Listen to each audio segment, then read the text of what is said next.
The AG, among other things, is seeking an order of certiorari directed at the Hohoe Court presided over by Justice George Boedi. Additionally, the Attorney General is also seeking an order prohibiting the Hohoe Court from further hearing or conduct of proceedings in the said case. It is the contention of the Attorney General that the orders of the Hohoe Court dated 23rd December 2020 constituted a patent error on the face of the record to extend that they purported to confer on the applicant's non-existent voting rights in respect of the Hohoe Constituency in the Volta region. According to the statement of case as filed by Attorney General on behalf of the Member of Parliament elect for the Hohoe Constituency, John Peter Amewu, the facts of the case make it abundantly clear that the pursuant of action filed by the interested parties at the Hohoe Court is an attempt to enforce a non-existent right.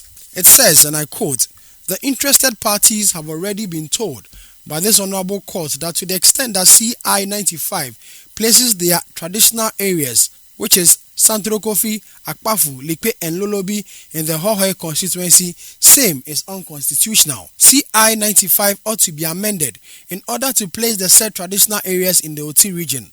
There ceased to be a part of the Hohoe Constituency in the Volta region immediately the Oti region was created." End of quote. The statement of case further says, and I quote, "The alleged failure of the Electoral Commission to amend CI 95 to give effect to the boundaries of the new regions does not mean that the interested parties together with the residents of the four traditional areas can continue to assert voting rights in the Hohoe Constituency. To do so will be inconsistent with Article 47(2) of the 1992 Constitution, which prohibits a constituency from being in two regions and will create further constitutional chaos. It is thus beyond doubt that the action at the Hohoe Court is a palpable abuse of the process.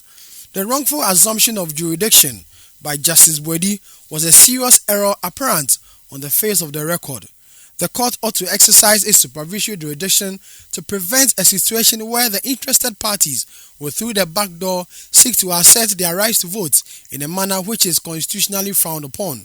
The statement of claim continues further, and I quote, "The interested parties' case is born out of mischief, an attempt to judiciary sanction and unconstitutionality. It is merely a vile attempt to upset the hard-earned electoral victory of the winner of the Hohoe parliamentary election through unconstitutional and unjustified invocation of the court's human rights jurisdiction."